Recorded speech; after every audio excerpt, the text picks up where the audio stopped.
Good morning. I'm Matt Mindrum, President and CEO of the Indy Chamber and the Indy Partnership, and it's my privilege to kick off this session on AI and the future of work. At the Indy Chamber and Indy Partnership, we work to grow the Indy region's economy by attracting, cultivating, and retaining businesses and talent to our city, region, and state.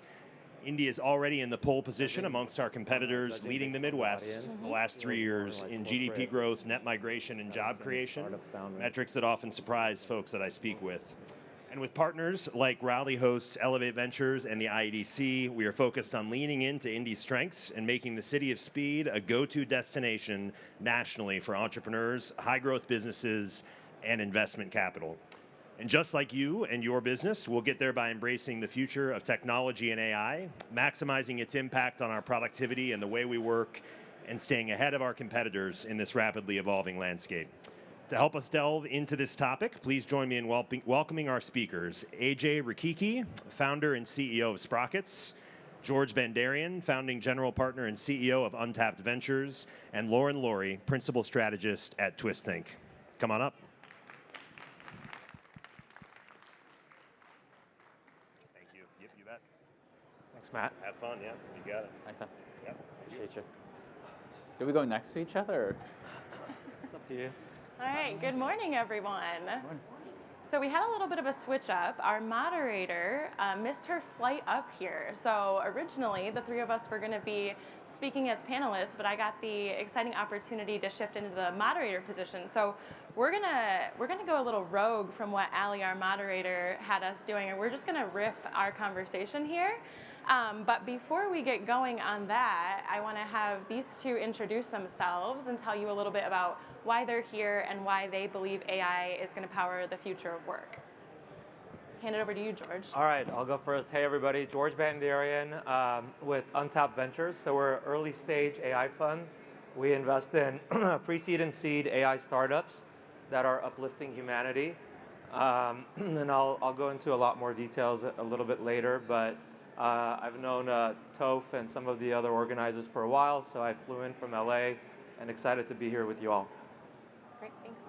AJ. My name is AJ Rikiki. I'm the CEO and founder of a company called Sprockets. We helped last year 3 million hourly workers find jobs at some of the biggest brands like McDonald's and Hilton and Chevron. When I'm not working, I'm enjoying the beaches in Charleston, and I authored a best-selling book that we're going to be handing out and signing copies later today about the hourly workforce and future of work as it pertains to applying AI. Awesome. And I'm Lauren Laurie. I'm a principal strategist at TwistThink. So we help companies think about what's next and then help them build that. And so what's next right now, a lot of it's AI and thinking about the digital journey. So super excited to be here talking about what's next for the future of work. So before we got up on stage, we were saying we're really optimists around AI in the future of work. It can get into sort of a negative place, and we don't really believe that's the case. We think jobs will for sure shift, but really AI is here to enhance humanity and make us better. We're going to be better together with AI. It's just finding the right way to collaborate with it. So that's where we're going to spend a lot of our time today discussing of how is it going to make us better, what is that going to look like, what do we need to do to lean into that. So first question to dive in to the two of you, we're each from different industries, we're each doing different things. I'm curious to see what are some ways that you're seeing AI being implemented and what makes you excited about that? Yeah, I guess I can go first. So we invest in AI, right? So I get to see a lot of AI startups and what they're building. I'm also a keynote speaker on AI. I talk to a lot of audiences, CEO groups, executive groups, boardrooms.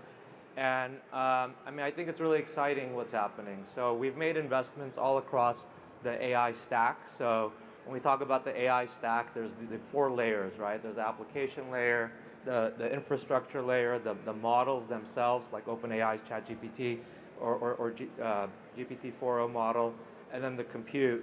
And then outside of that, you know, AI for material science, AI for drug discovery, synthetic data.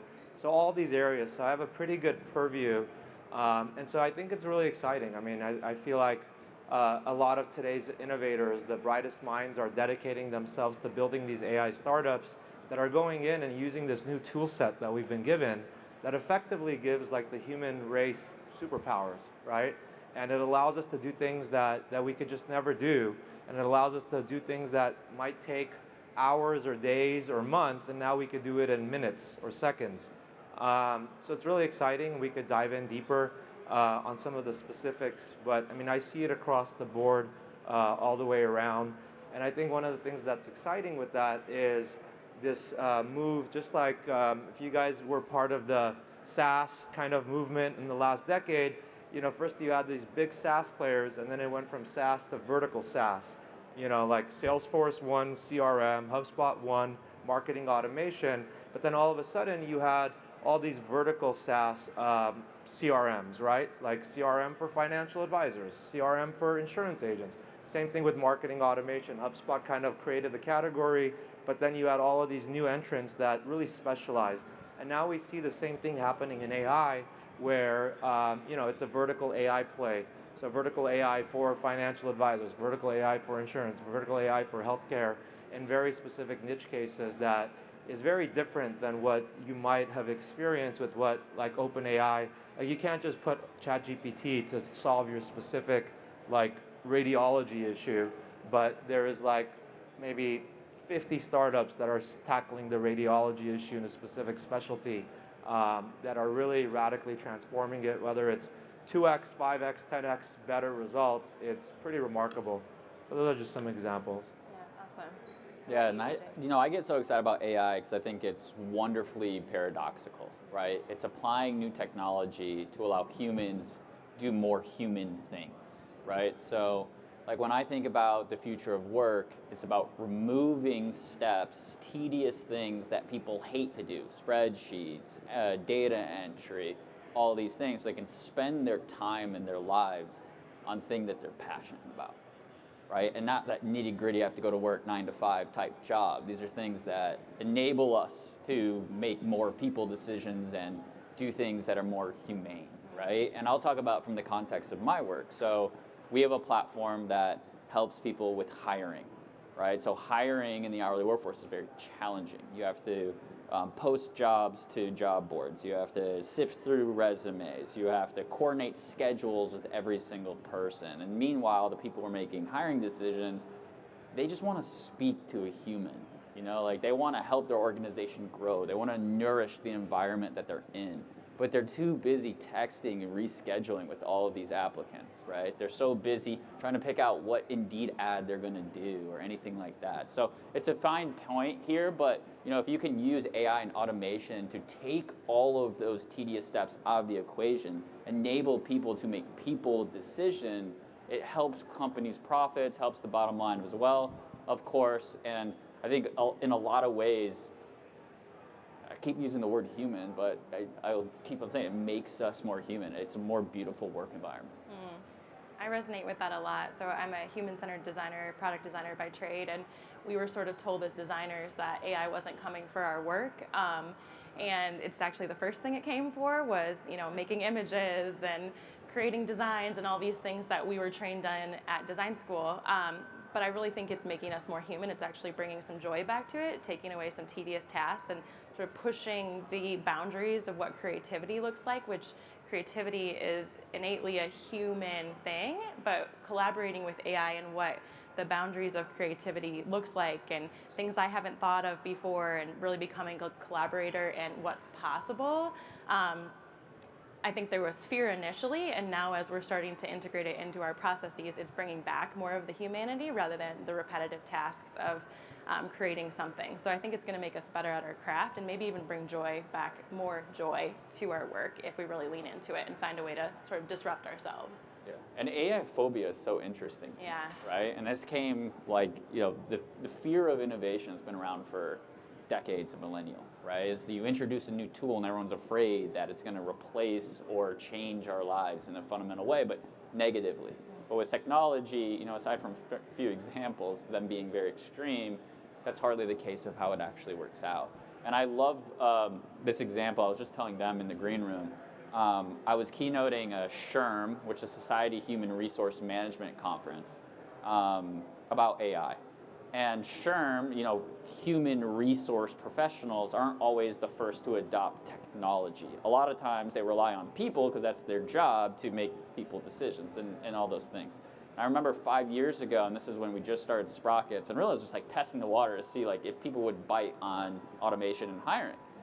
And I asked the group, I said, okay, I can sense there's a little bit of hesitation here. I'm the young kid, like talking about technology. Everyone's looking at me like I'm crazy. How many people here believe they've used AI in the last week?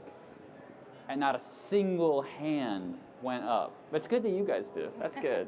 I appreciate the hand up. Yeah, a couple hands. Love that. But not a single hand went up. I said, okay, how many people in the last 10 minutes have went on their phone and used Facebook?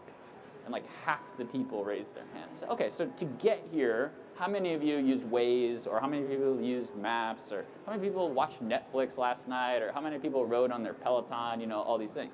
And literally every hand went up. I said, all right guys, every single person here has not only used AI in the last week, you've used it last time you touched your phone. And so, I think largely kind of as I've matured as a AI person, is there's this phobia, and I think it all goes back to, I know this is really silly to say, kind of Arnold Schwarzenegger and the Terminator, where like in the 80s, of course, they made this fantastic, amazing movie. Skynet came and took over all of society, and that's how we largely associate AI today, is with that mythical figure.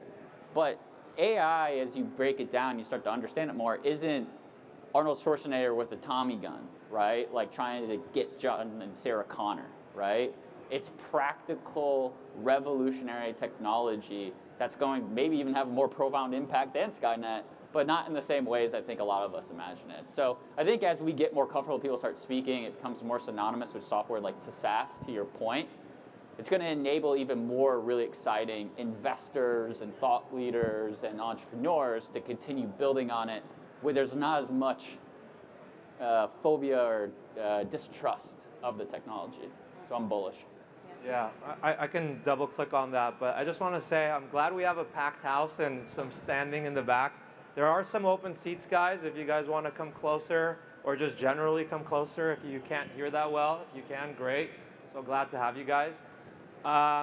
Yeah, I mean, I think the way that I look at it is like the transition we're going through, as you guys will probably all remember, it wasn't too long ago where, business would list itself in the yellow pages, right? And then you add this thing called the web, and then we all had to get websites. And then websites became more powerful and more complex, and you needed like a website team. And especially if you're in e-commerce, there's a whole team to run that and optimize that. And then along came this thing called social media, and it felt like it was just to connect, but it very much became a business use case. We all created business social media pages, and now we needed social media teams to manage it. And that's where we are with AI as well, right? So every business is going to have not just one AI, but multiple AIs. You're going to have AIs that are co-pilots that are helping the human, and you're going to have AIs that are the pilots, right? And we call this agentic AI. You may not have heard that term. It's kind of a newer term, but agentic AI refers to when the AI has agency, it has autonomy, and it's making decisions in the business process. And it doesn't need the human. It could do the job of the human, right?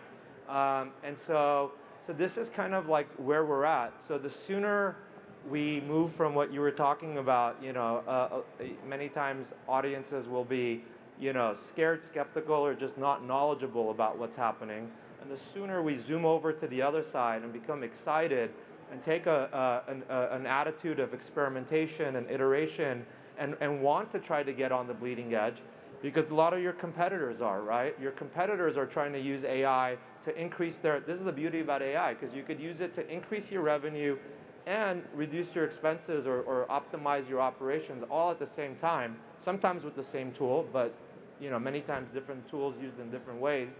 So the sooner you get there, the more benefit you're going to get out of it, which I think is like part of the exciting field of this. Yeah, and one more thing on that is I'm in the business of selling AI, right, to human resource professionals, so that can be challenging. And people always say, well, how should I be thinking about this? Like, is this going to replace me?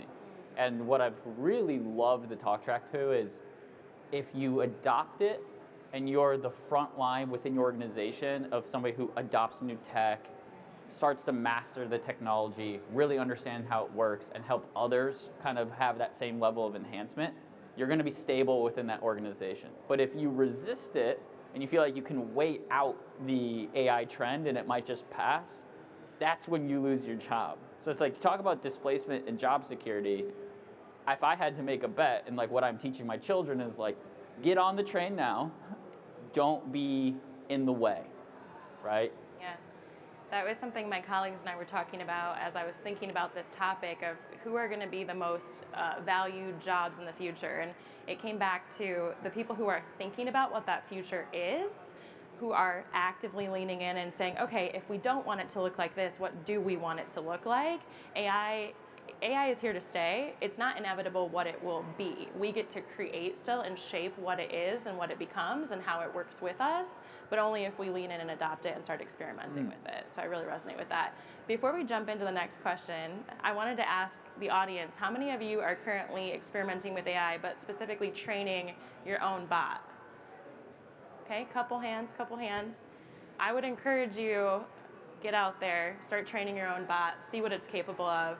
I love the idea. This maybe seems not like kind of a trivial idea, but in 5 years, I want to go on vacation and I want my bot to do the jobs for me that, I don't have to come back to an email inbox full of emails. What could happen if you started to train your bot today? So just an idea there. But George, you had something. Yeah, I was just going to say, like, just to, again, bring another lens to this, right? So let's take a look at some stats.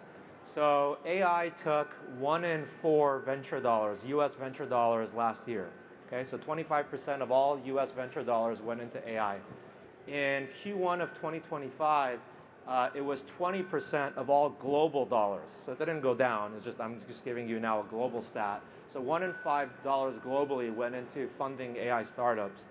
And then in Q2, that number jumped 39% to, I think, about 38% or some 38% of venture funding going to AI. There is so much money going into this. AI is the #1 creator of unicorns, right? 13 so far this year, from January to June 25. And so there's just so much innovation happening. There's so much capital flowing to it. So I think, if you're an investor sitting here, there's a gold rush. I think there's a lot of money to be made in AI. It's an exciting time. If you're a founder, it's a great time to be building. Right, and if you're a corporate, it's a great time to get all these new tools that you could adopt inside your company to drive profitability.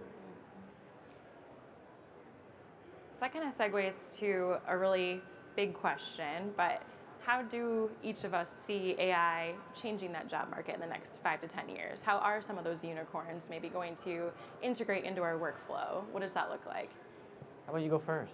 How about I go first? All right, well, I kind of shared the chatbot one, but I really think it's going to start with productivity, which is where we are now. Figure out within your business what roles and tasks, if you will, that AI can already do better than you or you don't want to do anymore. Start using AI to fill those productivity roles, and then think about what jobs, what free time you now have because you've offloaded those productivity tasks. What does that mean for what you can now start doing? What new jobs haven't you thought of that would create value for your business? I think we need to start thinking about the job titles we haven't even created yet.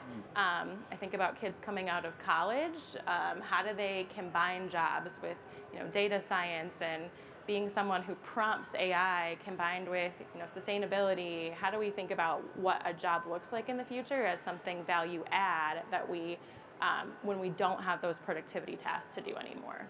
So it's a little bit of a broad, I don't have the answers. I think we have to create the answers together. I mean, as I've consulted with companies, I like to break it down into 3 buckets, right? There's the strategy, the team, and the execution. So it starts as strategy. There's got to be a top-down commitment. It's got to be a 2024 goal, 2025, Q4. It's got to be one of the top 3, top 5 priorities in the organization.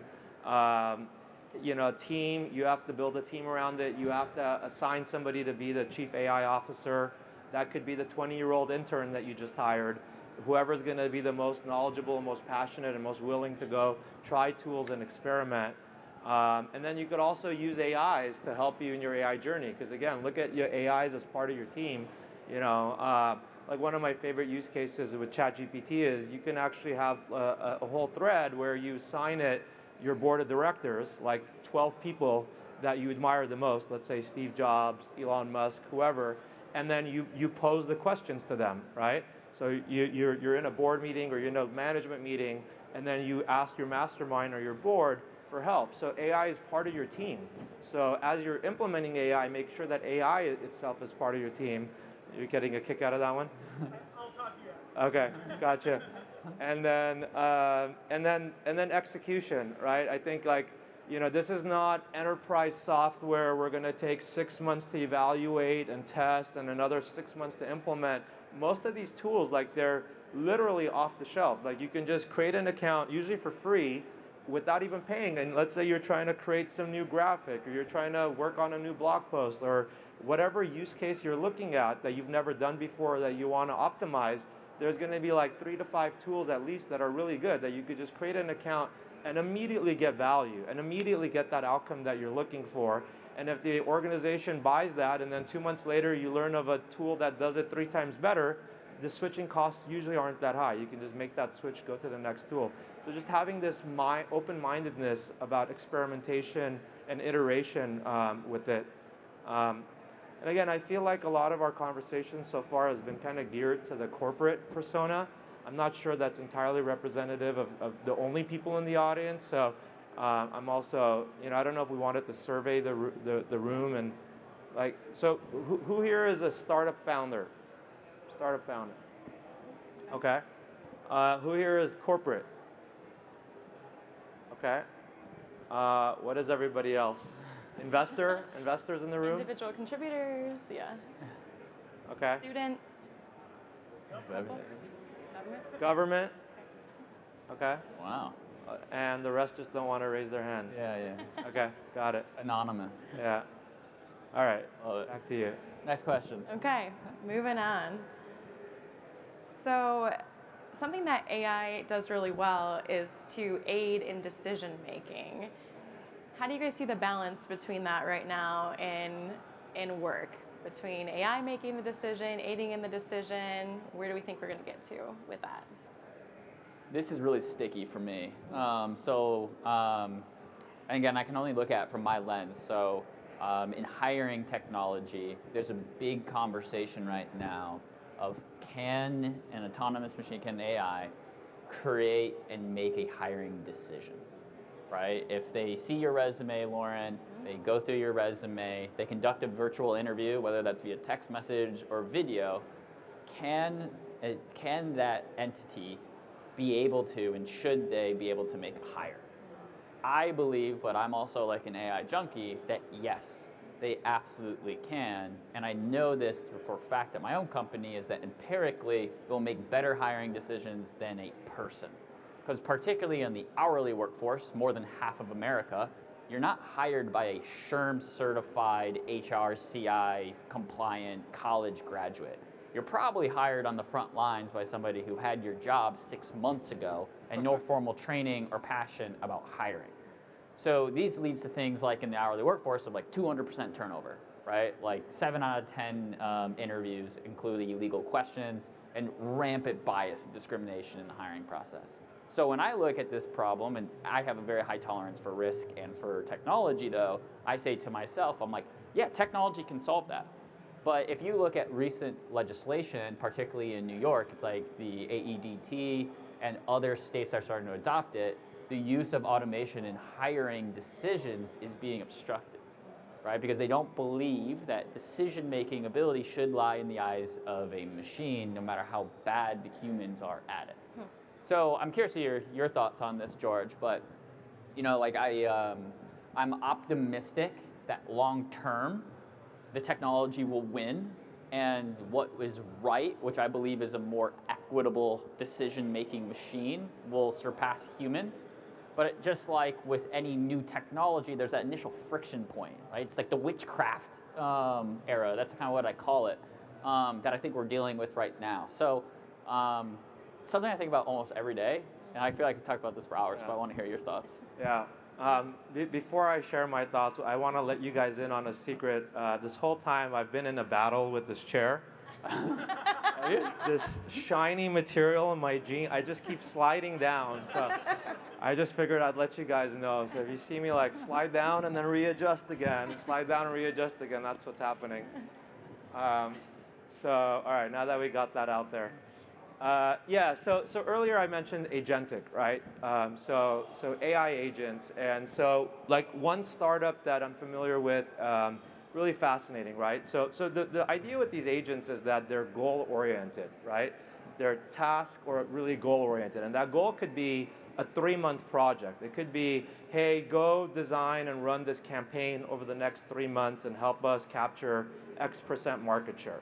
And you give the AI the goal, and then it goes back and it does a little research, and it comes, just like any good employee, asks you some questions and you answer it, goes back, does some more work, and launches the campaign. Maybe it's a Google paid ads campaign, shows you the reports after a couple weeks, right? And maybe it needs to get some information from the team, right? Maybe it interviews our strategist and our CEO, and then it comes back and it gives you an update. And then maybe it needs to hire an expert in Google AdWords that we don't have. It could actually, people are building the systems where the AI can hire the human for the task. Like it can go on Upwork or it can go on Fiverr, and it has the autonomy to be able to post the ad, see the applicants that come in, make the hire, make sure that the work was done by the human correctly, and then pay that human, right? And so if you can imagine that at scale, which might sound scary at first, but that's the direction the innovation is going in, where people are building these systems where they're applying deep domain expertise in a specific vertical and understanding how this vertical can be done and how it can be done by the system with as little human intervention as possible. So, this maybe is not the rosiest side of it. I think the topic, as long as the session's called Future of Work, then I think we should be okay having that conversation, right? Because I think the session being called Future of Worker is a little different. Then we can talk about only the worker. But we're talking about future of work. And this is the future of work and how work will be done. And as scary as it sounds, like we've been through these multiple times, right? So we had it first with farming, where everybody was a farmer, right? And you guys know the story, right? In the US, everybody was a farmer. And then as we went into the industrial age, everybody was scared, but it was fine. And now we have 1 or 2% of all people in the US are farmers, and the rest are. And then they went into the factories, and then in factories, automation came. Everybody was scared, oh, what's going to happen with all these people and all these jobs? But then they went into services, right? And there was all these new industries. So the whole idea here is, yes, we're going to need upskilling and reskilling, but ultimately, let's not be scared. Let's, as business owners and managers, let's adopt it. And if there's a more efficient way of doing it, if there's this new tool, just like maybe in the factory there was a new tool, we used to do it by hand, and now there's this new tool that does it automatically. This is what AI is going to do, and I think like the vertical agentic AI is at the cutting edge of that. So that's certainly something that I'm personally really One thing excited I'd like to just point out here is whenever I think of decision making, I think of tolerance of someone or something being wrong, being really important to understand. So like I think we have a negative impression of AI if it makes a mistake. That people have a tendency, even when it's better than a human, to point at the tech and be like, that AI is wrong, it steered us in the wrong direction, it was wrong here, it must not be effective. Right, and it's something that always strikes me, because I'm like, you just bought this AI, you just started using it at your company, it's an infant. It's like screaming at a baby because it couldn't feed itself, or it picked right instead of left, right? Or it thought 10 instead of 2. And it's like, I call it the Tesla problem, and there's a few Cybertrucks here, is every single year, millions and millions of Chevys, Fords, and Chryslers crash on the highway and somebody dies in a horrible death, right? But the minute that somebody dies in a Tesla, particularly if it's on autopilot, it's on Good Morning America, right? And since the last time that happened, there's been millions and millions of deaths by other types of cars that aren't self-driving. But you don't have the news media say, a human fell asleep at the wheel, or this human was eating a cheeseburger and veered. Right. It's the technology was wrong, it's poisonous, and there's a lot of like fear mongering around it. And so when we start thinking about decision-making AI and us adopting it as businesses and investors and thought leaders and things like that, I wouldn't think of it as like that silver bullet, which we all want it to be. It's understanding what you're buying, building tolerance for it, learning, and truly giving it time to breathe and learn what you need to adopt it over time. Really passionate about that, as you can tell, but. Yeah, I like the analogy of it being an infant.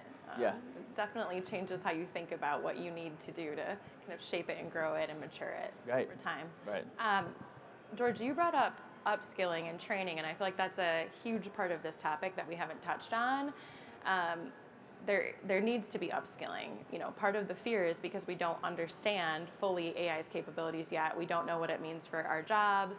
It's an infant right now. It has tantrums. What kind of upskilling, what kind of education, how do we need to evolve how we essentially learn ourselves to work better with AI? Well, the good news is there's AI for that. Okay, good. Yeah, because I mean, this is obviously a known problem. It's easy just to look out and see we're going to have a lot of people that are going to be looking for new jobs. And so yeah, there's a lot of startups that are working on this, and I think there's a lot of great solutions that AI can do an intake and help guide somebody into what some new career choices might be and how to best get there and get them trained and get them well on their way. So that, in addition to all kinds of other traditional programs like government support programs and other nonprofits. That's not my area of expertise, but yeah, I trust again that we'll build the support structures and to be able to support people through that transition. Great. AJ, any thoughts? No, I think I'm looking forward to when AI just comes synonymous with like software development. It's like we've built so much infrastructure around like code academies, code boot camps, and things that I've gone through, and I'm sure many people here have gone through. And the faster that we can implement AI into those natural verticals, I think everybody wins. I'll share a perspective. I think asking questions, it's a very human trait, but if you don't know how to ask AI good questions, it's only a tool at the end of the day, and it's only going to do what you ask it to do. So if you don't know how to think critically, you don't know what the process is you're going after, that tool is no longer useful. So to me, that's kind of the starting point of how do you think, how do you get better at asking questions, how do you prompt, what kind of detail do you need to think about to get better results from that tool, I think is kind of a core fundamental to start with. Another big topic, how do you see, how can companies foster a culture of innovation, adaptability, kind of in the face of these rapid AI advancements? I think I gave my answer on that one. I kind of jumped the gun. Earlier, what I said about the strategy, the team and the execution. So that's what I would go back to that answer. Awesome. I feel like you're the expert on this piece. Yeah, so for me, it really is about how do you lean in and disrupt yourself as an innovator. I mean, I hope we're all innovators here. That's why we're at Rally. It's thinking about what is the need you can solve with AI as a tool. So to me, it always goes back to what's the need, what's the problem, and what data do you have that can help solve that problem. Focus on those two things, and then if you think about it as your job, you're trying to disrupt yourself. What's a need I have? What data do I have about myself for this job? And then how can I use AI as a tool to do that? I think if we each lean into that individually, and then we encourage our teams to do that, maybe to go back to your model of company, team, and taking action. If we each kind of do that individually, we talk about it with our teams, we have a feedback loop of what we're learning as we're doing that, innovation is naturally going to happen as we start to cross-pollinate what we're learning, what's possible. And then I think we just have to be inclusive as we do that. Think about who maybe isn't leaning in as much. How do we listen to them about what their fears are? Fear is a natural part of a human around change, and a lot of AI is about change. And as you mentioned, we've done this before though. Humans are resilient, we're adaptable, we're gonna come up with a creative idea. And again, AI is a tool to help us do things better. So to me, if you kind of focus on those three things, you're going to figure it out. It's just a matter of time. Yeah, and I think a big piece of that is just normalizing it for your team. So like something that just gives me the ick at times is like when you have like these gung-ho CTOs that like push AI down a company and it's not really being like receptive, and you have somebody on team or on staff that feels uncomfortable, but then it becomes AI versus the human. And it's combative. And it's that natural, hey, is this gonna replace my job? Hey, I've been doing things the same way. Why do I have to change now? And all these things. And I think we as an industry and vendors, I think, are doing a better job of this, is not speaking with so much AI buzzwords when they're implementing the software within a business environment. So like an example of this was, like when we first started our company, we had a really hard time getting to 100K of ARR because we were like the hot shot, fast talking, like AI startup that was gonna like change hiring forever and like never gonna be the same and like all these things. We were throwing like Gen AI out, every pitch involved like a deep learning slide, and it was like a complete nightmare. And I thought that that would work. But as soon as we took AI out of the entire presentation, I was like, guys, I don't wanna hear machine learning. I don't wanna hear any of this. Just talk to these people like they're people and allow the AI to just be the machine that drives these amazing efficiencies that these businesses can adopt and these leaders can communicate with their teams. And like overnight, we like 10x sales. So I think it's all about like normalizing it. I don't want to say softening because that's like that makes me uncomfortable too. But making it easy for others to digest, allow them to learn and discover on their own that, hey, this can really help my job without the Terminator effect, the fear, right? I think it's really important. Agreed. What haven't we talked about around the future of work that we should be talking about? I mean, the one that I forgot to mention earlier that I could kind of throw out there, with this, I like to look at the historical perspectives, right, and the analogies. So people in the AI space, like really smart people that are way deeper than I am, have drawn this analogy of AI to electricity, that the impact that electricity had to humanity, right, if you think about it, that AI's impact is going to be even larger. And I know that sounds like a little crazy right now, but let's just kind of go back. So when we had no electricity, it wasn't just that we got street lights, right? Like I think we all have that image of we got street lights. Like people used to do everything by hand, right? They used to wash their clothes by hand. There was no power tools. They had only manual tools. And when electricity came on, it impacted every aspect of humanity's professional and business lives, right? It was in the home, it was in the street, it was at work, and it was this proliferation of innovation, which started, entertainment, right? The TV, the radio, and all of that was only possible with that. In the kitchen, right? We didn't have a refrigerator, a stove, at least an electric stove. We didn't have a microwave. We didn't have a dishwasher, electric dishwasher, right? And now that enabled all that. So it's not just that electricity was this one little industry, but it gave way to all these new industries. It disrupted old ones in the process. Underneath each industry, there was new categories and subcategories, and then you had like the Black & Deckers and Whirlpools like in the kitchen category and all these other categories. So that's kind of what we're on the brink of right now, right? Because don't think of AI just as ChatGPT on your computer.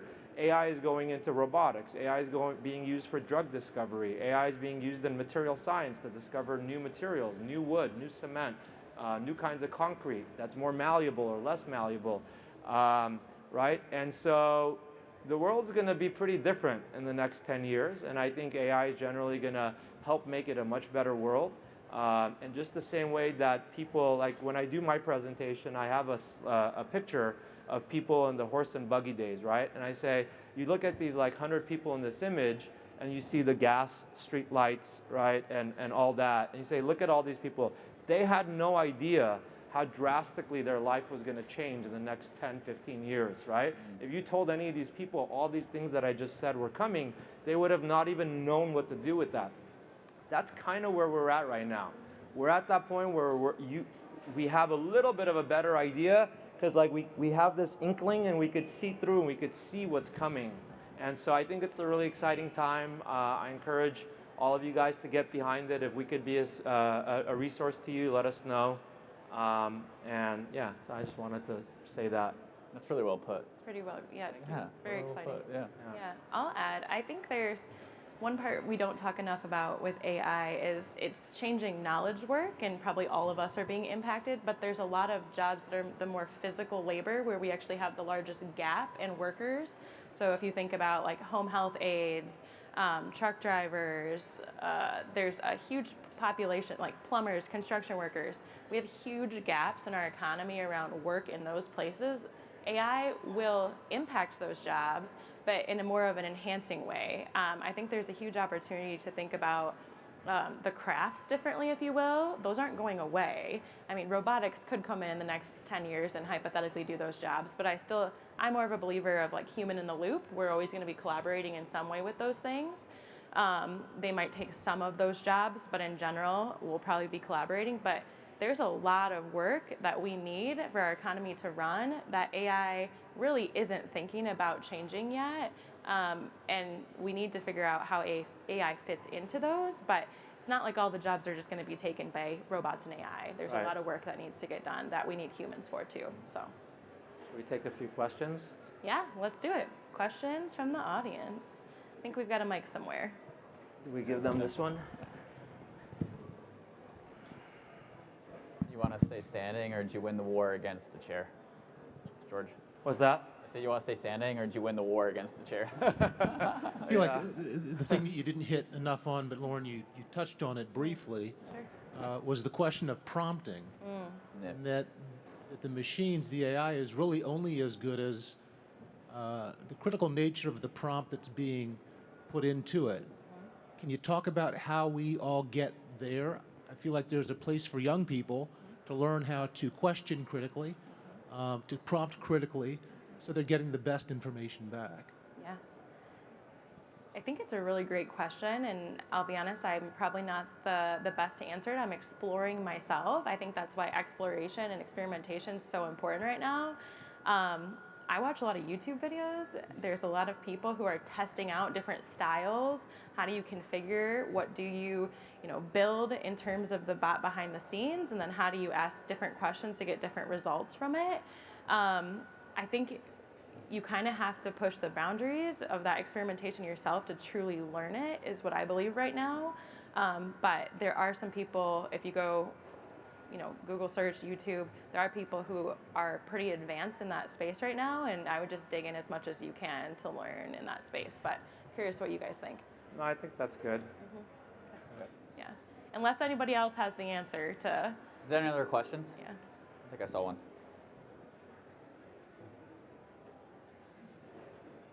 Thanks. This is more for AJ, but everybody else. So you work in the hourly industry, right? Yeah. So AI has the potential to completely change our schedule. We're still based off the industrial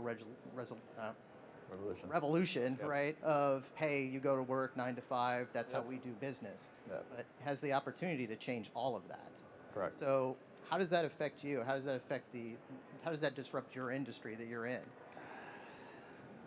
Profoundly, it's an easy way to put it, right? I've actually, Sam Altman, the CEO of OpenAI, talks about this a lot. When AI first came out, everyone thought that the general laborers and the hourly workforce would be like the first to get displaced, right? Like, oh, we don't need truck drivers, we don't need factory workers, we don't need any of this. Like, those will be the jobs that get displaced.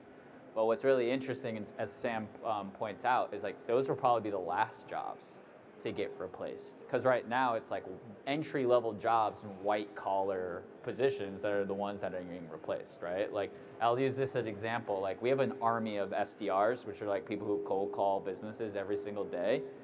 As soon as we just we bought a service that was like a AI-powered SDR, instead of making 50 calls a day, they can text and they can make 1,000 calls a day, right? And inside of the restaurants that we service, and hotels and all these like gas stations and things like that, there's still not widespread adoption for kiosks to replace people. There's not self-checkout. It hasn't really took on, you know? And it's like with factory workers, it's still very people heavy.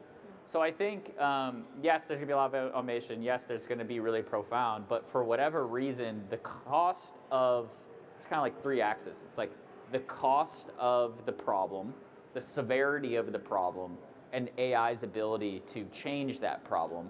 Those lines, at least in the spaces that I'm very familiar with, haven't intersected yet. And it still makes sense to have those people, but we'll see what happens in the next couple of years. Yeah. All right, one more question. Yeah.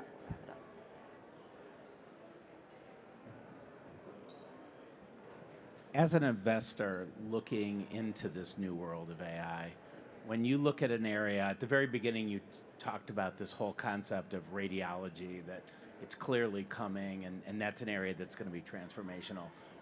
What pieces as an investor do you look at? Do you look at the team? Do you look at the stick-to-ity of the individuals attracted to the AI piece? Do you look at the bots' maturity? What, as an investor, what are you looking at? Yeah, good question. So it's, you know, team. At the early stage, it's really all about the team, right? And so in AI, what we're looking for is technical founders with the AI pedigree, possibly an AI degree. If not, you know, it's usually a computer science degree. They've worked at big tech. They've worked at OpenAI or DeepMind or Meta in the AI labs or the AI functions. And so they understand how to do this, how to build this. So that's a really big part of it. And then in terms of the sector, right, so, right, it's just the kind of the basics where there's only going to be 1, 2, or 3 leaders that own a sector. So we don't want to go into sectors that have already been plowed, right? So we want to find the new areas. So for example, what I've been talking to you guys today with the agentic AI, you know, that's pretty new right now. So we're pretty excited about that. So, you know, I think examples are always helpful. AJ gave a great example. An example I'll give is, so there's this one that we just invested in that's in the insurance space. So they're taking the whole process of, you know, anytime somebody calls in or fills out a lead form, is looking for any kind of home or auto insurance, right? Let's just say. And then there's an insurance brokerage or agency with 5 people, maybe 2 or 3 of them are producers, and they're the ones following up on these leads, right? The system these guys have built is essentially a voice automation. So it's the voice AI plus text plus email, where the lead comes in and the agent is able to follow up with the prospect on multiple mediums, like I said, phone call, text, and email, and be able to get that prospect live, have a conversation with them, not an old linear flow like in the old days, but an LLM, natural language flow, be able to ask questions, gather all the information needed, quote a price, handle objections, and then the only thing you can't do right now is actually bind it, because by law you need a licensed agent to bind it. So then the startup has the 2 founders are licensed agents, and a couple people on their team are licensed agents. So currently, the service that they offer is once it gets somebody to say, okay, great, let's do it, it transfers it to one of the core founding team, they bind it, and that's essentially the service they provide, right? So that would be, and the 2 founders, like one is a Harvard dropout, the other is, the 2 founders met at Goldman, they work together, right? So like it has all the, like hopefully that example is helpful. Yeah. All right, we're at time, but before we wrap, we'd love to connect with you guys after. As you said, if there's something we can help you on your journey with, please let us know. I just wanted to quick ask you guys, if somebody wants to talk to you after, what would be meaningful to talk to you about? Go first. Fundraising. We're always fundraising. That never stops, despite what people think. HR. Friendship. Awesome. Old Love it. fashioned. Great. I love that. Yeah, I mean, I'm looking for AI startups, and I'm looking for investors that want to join the fund. So. Awesome. I'm looking for cross-industry connections and anybody on their digital journey to build a connected digital AI-enabled device. Great. Thank you all for being here and having a great conversation. Have a great